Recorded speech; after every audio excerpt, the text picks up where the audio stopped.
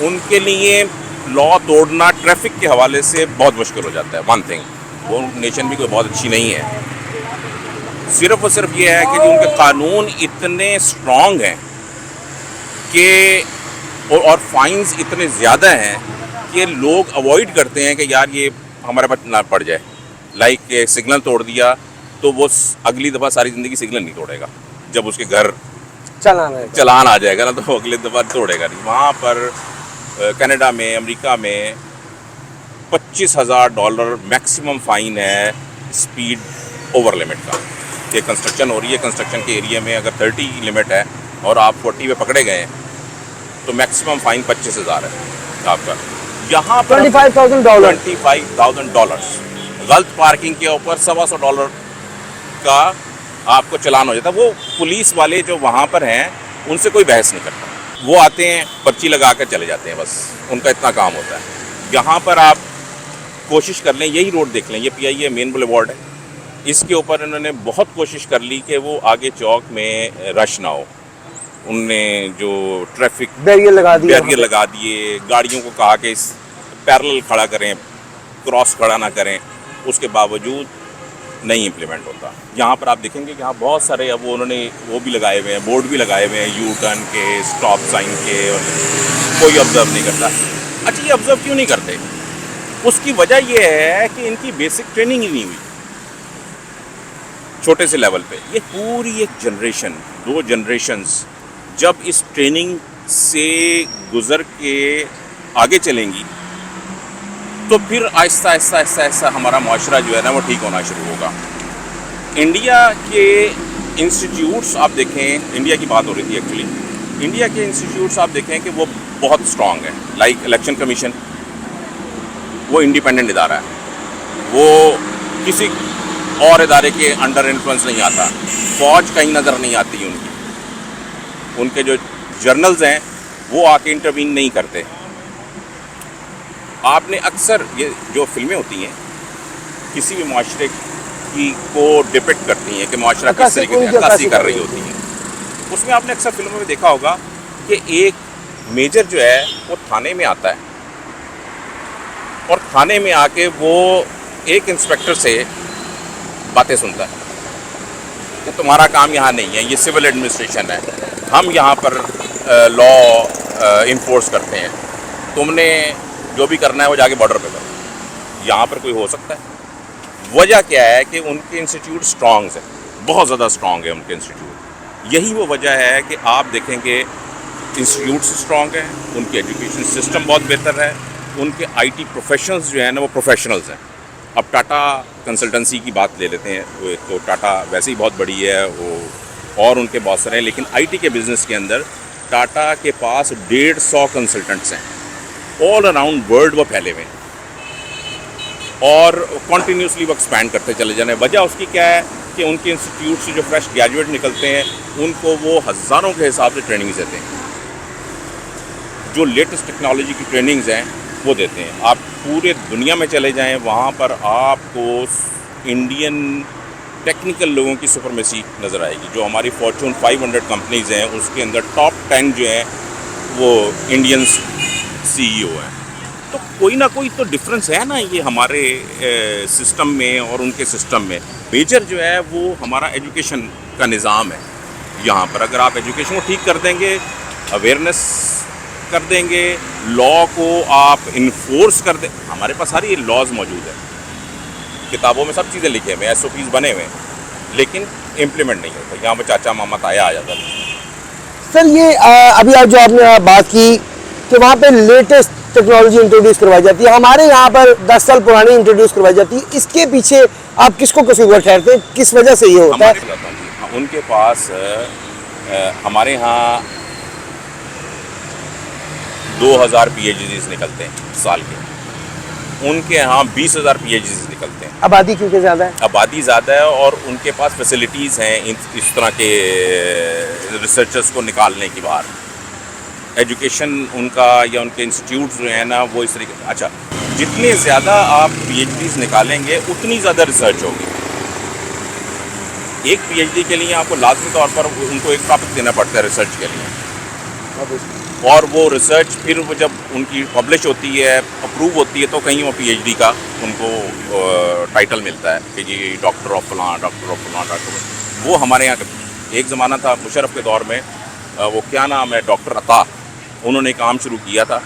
اس زمانے میں ہمارے جو پی ایچ ڈی سے وہ 5000 تک پہنچ گئے تھے. ایچ سی کو انہوں نے انڈیپینڈنٹ کر دیا تھا, بالکل, جو کہ آج کل میرا خیال ہے کہ اس کو پھر دوبارہ کرٹیل کر رہے ہیں, ان کے ڈائریکٹر, ان کے جو سینئر ہیں ان کو ختم کر رہے ہیں وغیرہ وغیرہ. تو یہ وہ بات میں کر رہا تھا جی, پالیسیز کنسسٹنٹ نہیں ہیں. ایک آپ نے تجربہ کر لیا تھا 2006 میں, 2005 میں, کہ جی اتنے پی ایچ ڈیز ہمارے نکل رہے ہیں اور پوری دنیا میں پھیل رہے ہیں وہ لوگ. اب وہ تجربہ کامیاب تھا. یونیورسٹیز 15-16 یونیورسٹیز بنی تھیں اس دور کے اندر. اب یونیورسٹی بنی ہے تو اس میں کم از کم کچھ 4 اسٹوڈنٹ تو پڑھ ہی رہے ہوں گے نا, خالی کمروں میں تو نہیں ہوگا نا. تو اسٹوڈنٹ جو پڑھے گا وہ آگے جا کے اپنی لائف کے ساتھ بہتری کرے گا, ملک کے ساتھ بہتری کرے گا اور امپلیمنٹ بھی کرے گا جو ایجوکیشن اس نے پڑھی ہے. تو یہ والی چیزیں جو ہے نا ہمیں بہت مائنیوٹلی اور بہت غور سے دیکھنی ہوں گی اپنے معاشرے کو بلڈ کرنے کے. معاشرہ بلڈ ہوگا, یہ سب چیزیں ٹھیک ہو جائیں گی آٹومیٹیکلی. سسٹم بھی آہستہ آہستہ اسٹرانگ ہونا شروع ہو جائیں گے, آپ کی everything will be fine. My point is کہ جس آپ اپنا ایجوکیشن سسٹم ٹھیک کریں سب سے پہلے. السلام علیکم سر. وعلیکم السلام. سر آپ کا نام؟ میرا نام محمد زبیر انور. محمد زبیر صاحب, امریکہ, چائنا اور جاپان کے بعد انڈیا پاورفل ممالک میں چوتھے نمبر پہ آ چکا ہے. لوئی انسٹیٹیوٹ کی رپورٹ کے مطابق انڈیا اس وقت چوتھے نمبر پہ آیا ہے, جبکہ ہم اگر پاکستان کی بات کرتے ہیں تو پاکستان 15ویں رینک پر ہے. یہ دونوں ملک ایک دن کے فرق سے آزاد ہوتے ہیں, لیکن ٹیکنالوجی میں آج بھی انڈیا ہم سے آگے. اگر ہم پڑھائی کی بات کریں, ایجوکیشن کی بات کریں, تو ہمارے اسکولوں میں, کالجز میں ان کی لکھی ہوئی کتابیں پڑھائی جاتی ہیں. یہ اتنا فرق آپ کیوں سمجھتے ہیں کہ اتنا فرق کیوں ہے؟ دیکھیں, اگر آپ 1960s میں جائیں تو پاکستان جو ہے وہ ایشین ٹائیگر تھا اور پاکستان ایک بہت اچھی پیس سے ترقی کر رہا تھا. اس وقت اگر آپ کرنسی ڈفرینس دیکھیں تو ہماری کرنسی یعنی ہمارا 1 روپیہ ان کے 2 روپے بنتے تھے. یہ سب کچھ اس لیے ہوا ہے کہ انہوں نے اپنی لوکل پروڈکشنز پہ توجہ دی. ہم چیزیں امپورٹ کرتے رہے, انہوں نے سادگی اختیار کی. وہ اپنی بنی ہوئی ٹاٹا کی گاڑیاں یوز کرتے تھے, ہم باہر سے امپورٹ کرتے تھے. تو آہستہ آہستہ آہستہ وہ یہاں پہ کوک پیپسی چلتا رہا, وہاں تھمز اپ اور لمکا چلتا رہا. وہ اپنی پروڈکٹس بناتے رہے اور ہم جو ہے اسٹیبلشمنٹ اور سیاستدان آپس میں لڑتے رہے. اور ان کی جو کامیابی کا راز تھا وہ ایک پالیسی تھی کہ کوئی بھی آئے, چاہے بی جے پی آئے یا کانگریس آئے یا کوئی بھی آئے, ان کی جو اسٹیٹ پالیسی تھی وہ ایک ہی تھی. لیکن ہماری اسٹیٹ پالیسی ایک نہیں تھی, ہم لڑتے جھگڑتے رہے. اور with the passage of time جو آج آپ کو فروٹس نظر آ رہے ہیں وہ ان کی 40 ایئرس کی محنت ہے, جس میں انہوں نے کسی چیز کو اپنے ملک میں نہیں آنے دیا, اپنے پروڈکٹس کو سپورٹ کیا, اپنی انڈسٹری کو سپورٹ کیا. 2004 میں میرا تعلق ٹیکسٹائل کی انڈسٹری سے ہے. 2004 میں جب ہم ایگزیبیشنز پہ جاتے تھے تو we were way ahead of them. لیکن آج اگر آپ دیکھیں تو India is way ahead of us, because وہ سر جھکا کے محنت کرتے رہے اور ہم لڑتے رہے. اور اب بھی میں یہ سمجھتا ہوں کہ اگر ہم اسٹیٹ پالیسی ایک کر دیں, یعنی کہ کچھ ایسی چیزیں ہوں جس پہ کوئی کمپرومائز نہ ہو, چاہے کوئی بھی آئے. میں کسی پارٹی کو سپورٹ نہیں کرتا, میں اسے سپورٹ کرتا ہوں جو میرے ملک کو ترقی دے. یہی فقدان ہے. آپ کے شہر میں لوگ آتے تھے, لینڈ آف اپرچونٹیز تھی. کراچی میں لوگ جایا کرتے تھے. کراچی کے بارے میں جب انڈینز یہاں آتے تھے وہ کہتے تھے یہ روشنیوں کا شہر ہے, ہم ایشین ٹائیگر ہیں. لیکن آج کیا ہے, آج ہاکی میں آپ 4 بار کے ورلڈ چیمپئن ہیں جو کوئی نہیں ہے.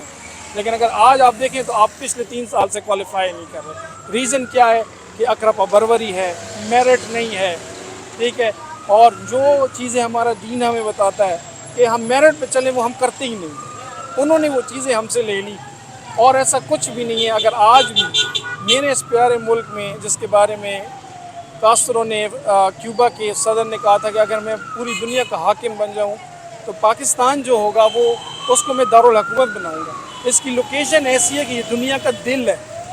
لیکن پرابلم یہ ہے کہ ہم کرپٹ ہیں, ہم لوگ محنت نہیں کرتے, اسٹیبلشمنٹ آپس میں لڑتی رہتی ہے. آج بھی ہمارے پاس 4 موسم ہیں, یہ ڈیفالٹ ہونے والا کنٹری نہیں ہے. آپ جنوری سے دسمبر تک فصلیں لگاتے ہیں, آپ کے پاس ہر طرح, آپ کے پاس دنیا کے خوبصورت پہاڑ ہیں.